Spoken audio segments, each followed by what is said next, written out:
Paano nga ba natin i-connect yung OBD scanner dito sa ating Android phone? So what's up guys, Bimbi Moto here. Sa video na to ay sasagutin natin yung dalawang tanong dito sa ating tungkol dito sa ating OBD2 scanner. Kung paano daw i-connect yung OBD dito sa ating Android phone. So yan, sa video na to ipapakita ko sa inyo kung paano natin i-connect. So tara, gawin na natin.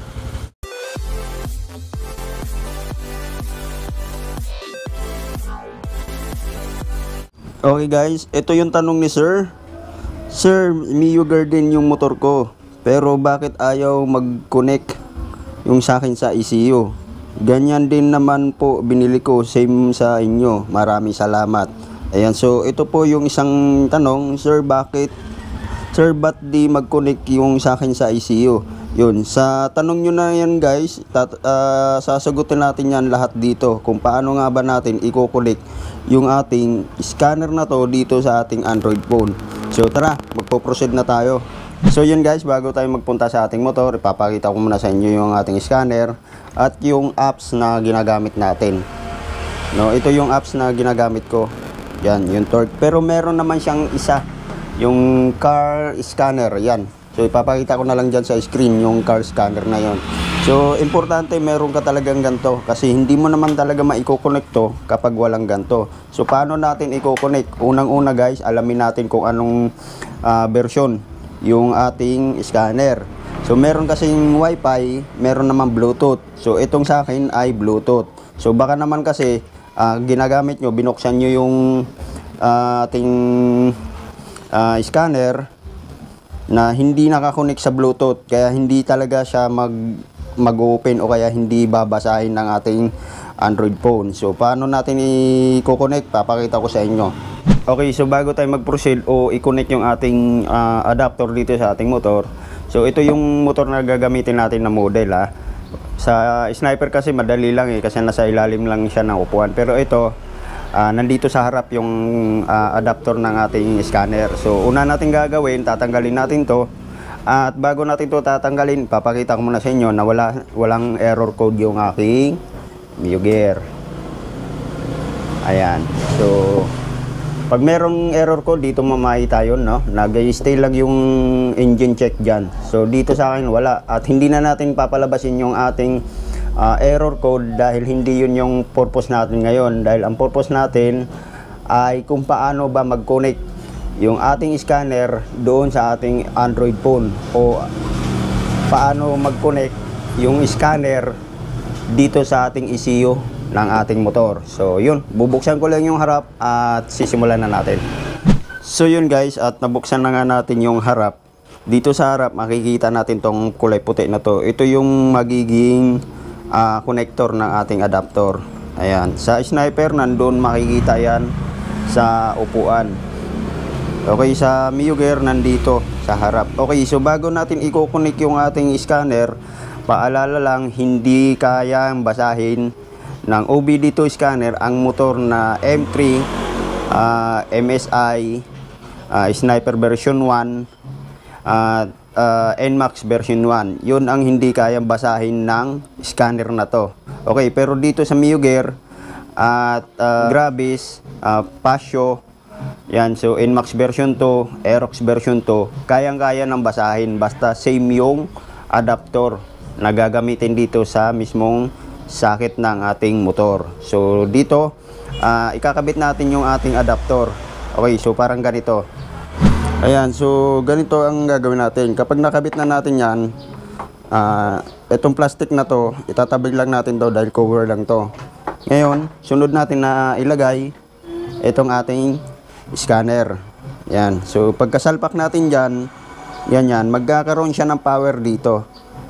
Ayan, yung kulay pula, magkakaroon siya ng power, pero hindi pa nakabukas yung susian na. So hindi pa ibig sabihin yun na kapag naka-power na siya ay magkukunik na automatic sa ating cellphone. Hindi po ganon. Okay, so ganitong gagawin natin. Bali, kakabit ko lang tong scanner na to dito. Ayan, so kapag naikabit na natin yung ating scanner, yan, makikita mo dito, ayan, may power na siya. Ayan, oh. So itong dalawang to, magbubukas lang to kapag ready to connect na yung ating Android phone. Okay, so bago natin to i-connect, bubuksan muna natin yung ating susian. Ayan. So kapag nagbukas na yung ating susian, hindi pa rin magkakaroon ng ano yan, ng ilaw tong dalawang to hanggat hindi nakakonect sa ating Bluetooth. Okay, so para ma-connect natin yung scanner na to dito sa ating Android phone, so i-connect na natin siya sa Bluetooth. So hanapin natin yung scanner na to doon sa ating Bluetooth. Okay, so ayusin ko lang to at yan, i-connect na natin. Okay, ngayon dito sa ating cellphone, ayan, bubuksan natin yung ating cellphone at magbubukas tayo ng Bluetooth. So nakabukas na yung susian na, nakailaw na yan.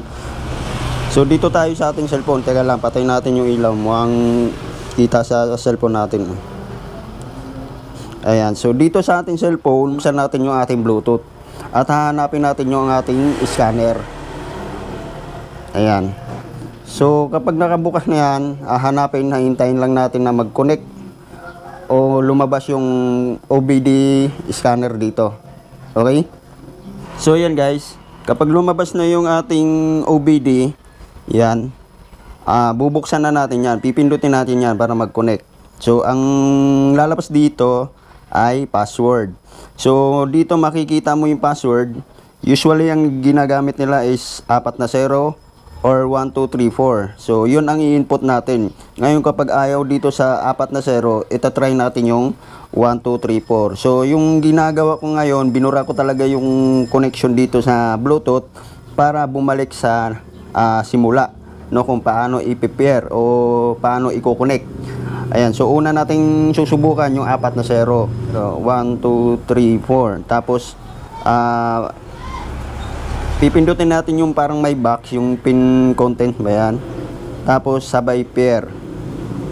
Ngayon guys, kapag na-connect na natin yung ating Bluetooth sa ating OBD, lalabas na yan dito. Ayan o, yung pinaka-umpisa. Ayan, yung pinakauna. Yun yung Bluetooth ng ating OBD. So para mag-connect yan, lalabas na tayo dito. Okay, so ibig sabihin kasi nun, pag nilagay natin yung 4 na 0 o kaya yung 1, 2, 3, 4, automatic na lalabas na yan dito sa Bluetooth. Yan, magko-connect na siya. So hindi na siya dito kakalikutin. Doon na tayo sa mismong torque. Ayan, so dito tayo sa ating torque.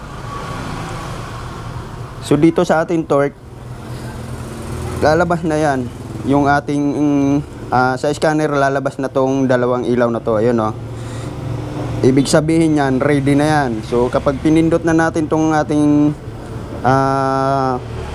fault code, yan, so mag-i-scan yan. O yun, ibig sabihin yung dalawang ilaw na yan, connected na yan dito sa ating Android. So ganun lang po siya kadali. Ayan, so in-scan ko lang para makita nyo kung may error code o wala.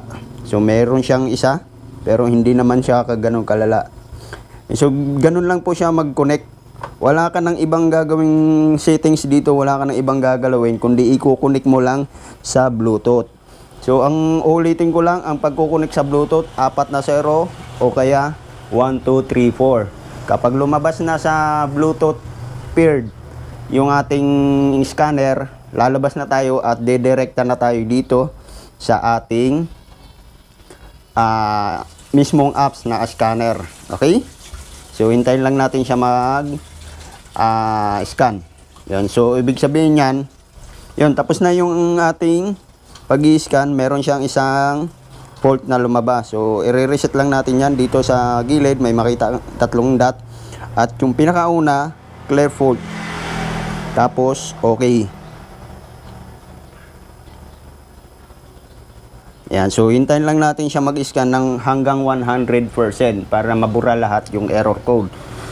Ayan, so sana nasundan nyo yung ginagawa ko guys, para hindi po kayo magsisisi kung sakaling nakabili kayo ng scanner na isipin nyo o useless yung tinuro ko dito sa inyo. Itong gagawin natin, itong ginagawa natin ngayon ay hindi po ito nagre-remap hindi po to nag-a-adjust ng FER or yung air fuel mixture. Wala pong kinalaman dito sa scanner na to. Ang ginagawa ng scanner na to ay ang magbura ng error code. So yung ginagawa natin dyan, nakabukas yung susian ha, baka mamaya hindi nakabukas kaya ayaw mag-pair yung ating scanner. Ayan o. So kung napapansin nyo, umiilaw yung dalawa o. Ayan. So dito tayo, balik tayo dito sa ating phone. Lalabas tayo, dito tayo sa real time. Ayan, so sa real time, ready na lahat yan o. So yung throttle position, kapag piniit natin yung ating silinyador, magbabago yan. Ayan o. Okay? So yun, papakita ko lang sa inyo na walang error code yan. Ayan. So dapat kapag nagbukas kayo, nag-connect kayo ng ng scanner na to, dapat nakabukas yung susian kahit hindi naka-under yung ating motor. Ayun guys. At sana may natutunan na naman kayo dito sa aking tutorial. At sana na-gets nyo yung paano mag-connect dito sa ating scanner papunta sa ating Android phone. At kung bago ka lang dito sa aking channel at naligaw ka lang dito sa aking channel, huwag mong kalimutan mag-subscribe at i-like mo na rin tong video na to kapag nagustuhan mo. Ayan. So sana guys, naintindihan nyo yung pag-connect dahil hindi po siya ganun kadali i-connect kapag hindi nakakonect sa ating Bluetooth. Okay? Okay, ngayon kapag okay na yan, wala na tayong error code. So paano naman natin siya tatanggalin na hindi makompormeso yung ating scanner? So ganito ang gagawin natin. Mag-log out tayo dito sa ating apps. Yan, lalabas yan. Are you sure you want to exit torque? So okay tayo. Kapag nag-okay yan, mawawala na yung dalawang ilaw na to. Ibig sabihin yan, safe mo nang bunutin yung scanner na to dito sa ating motor. Okay?